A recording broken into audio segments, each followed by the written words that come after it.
Now, as we pivot to China, we want to talk briefly about what is happening with Taiwan. And it's interesting because when you look at Taiwan, there's strong support for the status quo. And that's something that I think is going to remain the case, especially as problems mount on the economic side. It's like, why we don't want to deal with this right now because there's other issues happening. Taiwan is getting military support from the US. We did get, as we've been talking about, a lot of kind of testing of their defenses or their response times. We had a lot of Chinese naval and Air Force assets in the region. But again, it's just that testing. We don't see, and one of the things that we're going to continue to say, we find some sort of invasion or attack very unlikely in China, from China into Taiwan, at least over the next 2 to 3, 5 years. We do see more problems with India, China than anywhere else at this point. Now in the U.S., when you look at China, China poses an immediate and serious technological threat, and I think that's fair. As much as there's saber rattling, I don't think there's a huge way this goes kinetic. And kinetic is just physical confrontation on a naval basis.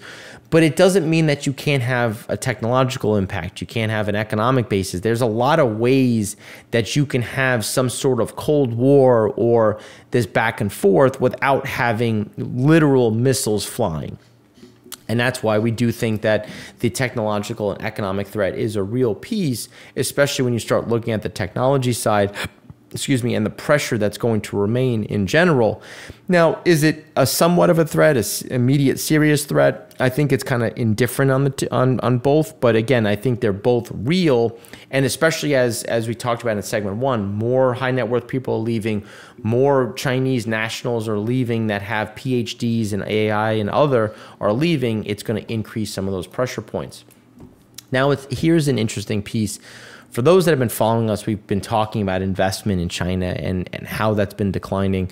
We talked about the dissertation that I did in 2006, talking about when globalization was going to end, how we were reaching this peak, and the biggest impact of growth was going to be China, because that was the area of investment from the 70s on, and it really hit its stride from that period. But as labor differentials become negated, as all of these key pieces of why you're there go away, well, there's no real reason to continue to do that. Instead, go elsewhere or stay closer to your home, which is that nearshoring, onshoring side.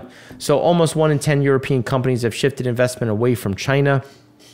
Started shifting as 8, considering shifting 14, postponing making any decision 11, do not plan to shift 67, current investments in China started shifting 11. So again, you're starting to see that pivot, and it doesn't happen overnight. It's gradual and then all at once. So is your company considering, or has it already begun the process of relocating manufacturing or sourcing outside of China? And you can see in 2020, it was a small amount. And now you see that it's probably somewhere closer to 25%. And that's something that we see expanding. And it's just because people are looking to diversify. And it's not that people are going to walk into China and say, okay, all 10 facilities need to close. No, we have 10 facilities here. Do we need all 10? Can we operate here with 6 and build 1 in Africa and 1 in Poland? And the answer is probably yes.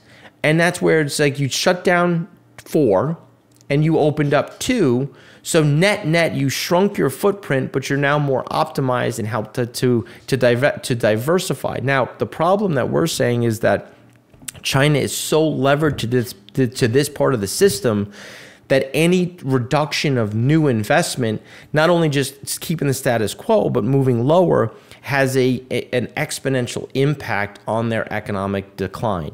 And it's not even, and I shouldn't say economic decline, their economic pressure, where the ability to generate the level of growth that they've been hoping for, or at least guiding towards, becomes very difficult as you don't have a lot of this backstop. And if anything, you see this draining out. Of those that have shifted away from China, where have they gone? 27 to Southeast Asia, 21 to Europe, 16 to other Asia Pacific, 15 to India, 12 to North America. And again, you're seeing, excuse me, it's broad. It's not like a one size fits all where I'm closing 5 facilities in China and I'm building 5 in Europe. No, it's redistributing the supply chain, shortening travel times. You know, where can I optimize? Where are my inputs? Where can I maximize cost? You know, minimize cost, maximize return, and that's going to continue to be the case. We do see North America attracting more. We do see India attracting more, but also Eastern Europe. And then you look at other Asia Pacific. A lot of that is the ASEAN nations. Now, Chinese special bond issuance continues to move higher because, again, they're trying to find ways to fill the void, stop the bleeding, roll capital. But the problem is leverage. There's so much leverage in their system, and special bond issuance doesn't help.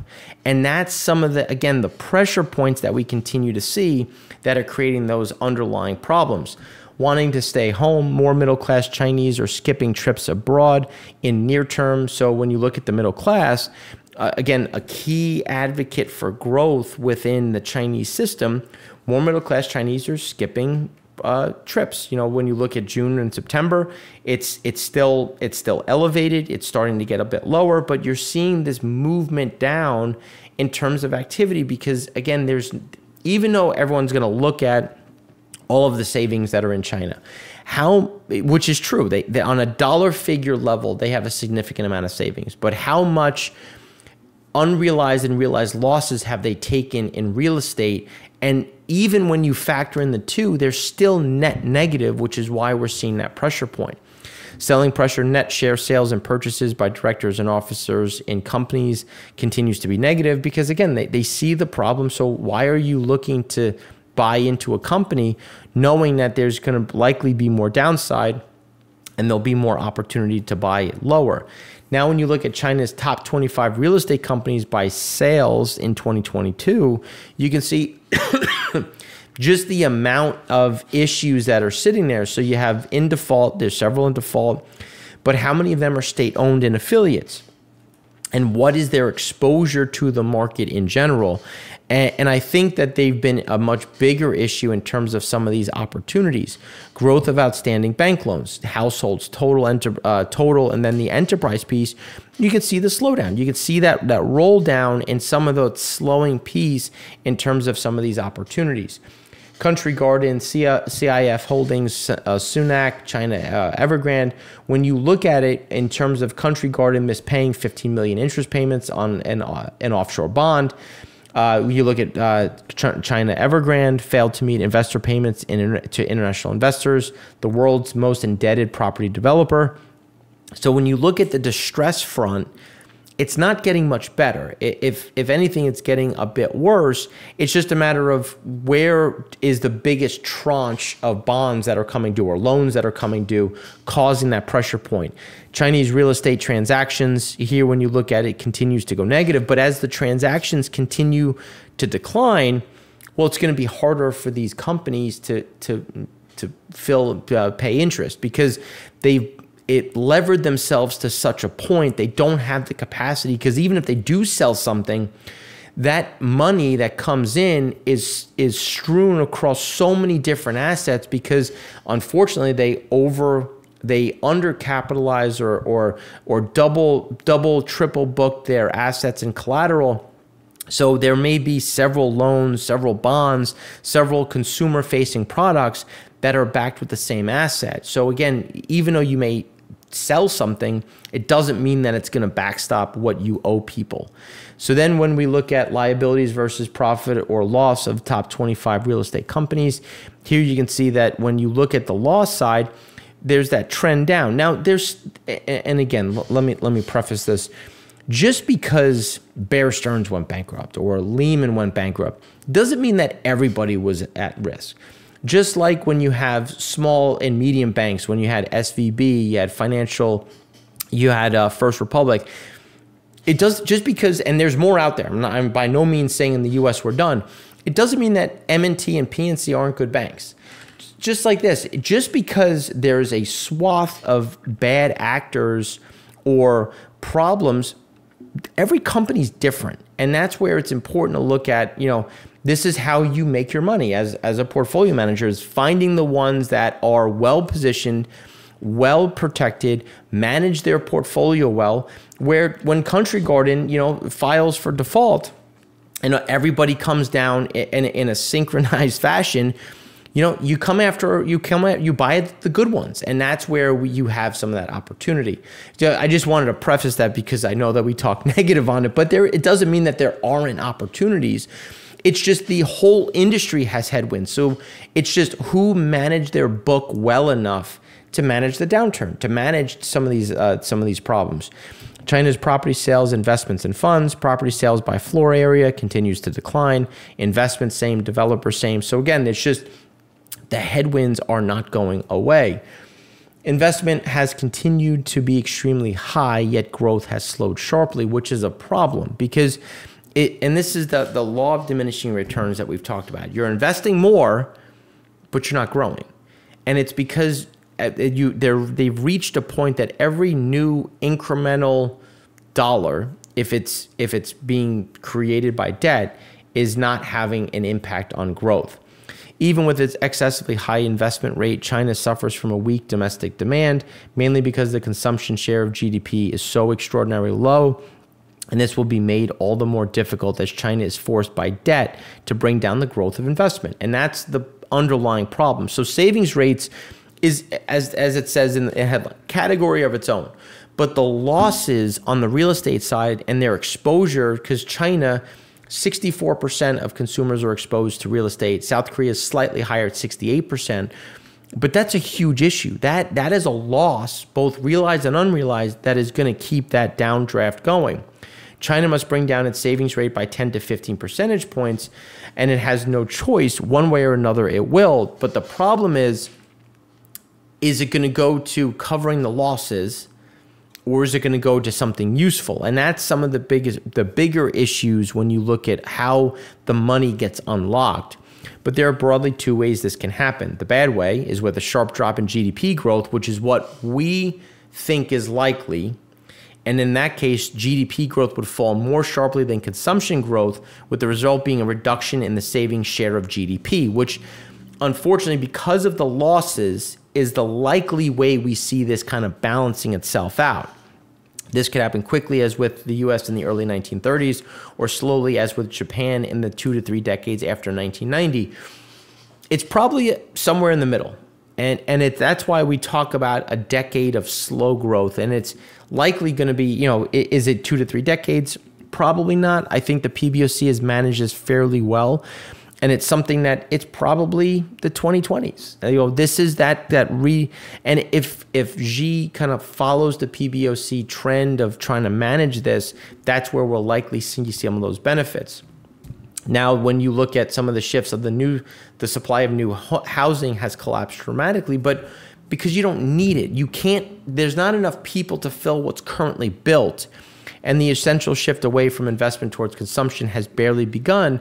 And again, I'm going to talk my book for a moment, because I worked with Chinese companies back when I was in the Middle East, and I work with them now. And again, love the Chinese people. They are fantastic. We've had great working relationships. On a corporate level, I don't have the same view. And on a CCP level, I definitely don't have the same view. But as a person, as people, it's fine. And it was interesting because when I was in the Middle East, when I had the most direct impact with a lot of these contracts, we would negotiate, we would come to an agreement, and then from their corporate down, they say, this is the deal we'll take.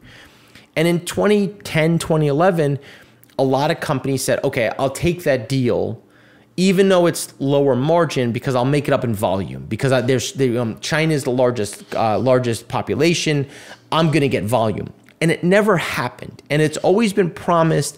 And now that promise is fading, and it's unlikely, in my opinion, that it'll ever happen because of now the losses and the fact that in Asia in general, it's more of a saving mindset. And that's going to, again, be that bigger issue in general. So debt being too high in China, and not just China, but under the consumer level, the other levels, debt is too high and growing too rapidly. And the risk for China is that is not that it might suffer a financial crisis, but more of a different type of crisis. So China is a creditor country. Its debts are overwhelmingly in its own currency, and its government owns all the important banks. So they can try to, but because they've lent out so much in the BRI, because they have lent out, yes, it's in their own currency, and it may be with their own banks, but it's still exposed on a global level in terms of assets. So a policy of financial repression could work well. Beijing, in other words, can always manage to service debt through hidden transfers, which is going to be hard given the fact that they'd have to issue new debt or at least print money to do that. And we saw what that looked like when you looked at what happened to Germany after World War I. The danger is rather one of chronically weak demand. The investment rate is already spectacularly high, while growth is slowing, still higher than non-property investment cannot be justified. Weak demand is at the heart of China's many economic problems. And when you look at real estate sales, again, what we've been saying is it's going to go sideways. We don't see this big shift in demand, and this is on the back of much stronger car sales. And again, there was a lot of incentives, a lot of movements, and again, that's moving down in that direction. Now, when we look at LGFVs, the local government financing vehicles, the debt is scheduled to, a large amount of local government financial vehicles, debt is scheduled to mature. Many LGFVs projects generate low or no returns, and again, that negative multiplier effect. Officials will probably have to roll over maturing debt. And you could see that's why it's like, even though it looks like it gets better, a lot of entities are going to say, look, I'm not giving you the same duration. I gave you 10 years last time. I'm only giving you 3 this time. So when you look at it, it looks better in terms of the service burden is peaking. But when you roll, you're not getting duration and you're getting a higher interest rate. So it actually is more like a wave of this like dune, if you will, that's being pushed by the wind, and it's never actually rolling off, but instead just getting pushed out, which is why we still see a lot of these problems. And then the property slump has lowered local government income from land use right of sales, as we've been saying, which is why we see more pressure on the debt servicing side. Outflows accelerate from financial markets. That's not something that we see changing, especially as direct investment sees the biggest outflow since early 2016, as we see some of that acceleration to the downside. After a slow start, local governments are ramping bank support. Again, that's not a good thing. That means that they're seeing stress and they're trying to backstop it before it becomes something bigger. And we saw that with Bear Stearns. You know, you had JP Morgan stepping in because they were prodded to do so to protect things, and yet you still saw rolling failures. And that's something that we still think is going to happen because the China's city banks are under severe pressure, and we don't see that changing, especially because they are also grossly overexposed to real estate and these real estate markets. LGFV spreads have narrowed more than corporate spreads. A lot of that is by force. We do see that opening back up. And then the measures of retail investor flows and sentiment remain depressed. And given what we've been saying, it's unlikely to pivot. Then you look at the real estate developers index coming to the lowest level since 2012. And then the China real estate high yield index, again, moving lower. All of these pressure points remain and are not going to improve. Japan's service PPI expected to be at 1.8%, came in at 2.1%, shifting higher. And one of the things that we said is that as the the yen dollar broke above 145, it was going to quickly go to 150. And that's what we continue to see, is that movement higher here.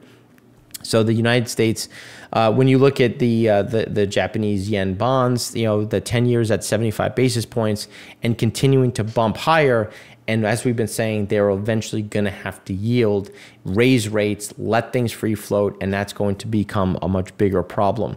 South Korea retail sales rolling over. Department store sales, again, firmly negative. They're continuing to see some of those pressure points. Taiwan export orders, it's still a little depressed, but again, just kind of flatlining. South Korea exports by dollars is way back up. But again, volume is still, volumes are better. Not saying they aren't. Again, the dollar side is where you can kind of get lost in that in terms of the inflation. And then FDI in India inflows are decreasing significantly. And it's just because you're starting to see that pullback. You had some initial funding coming in.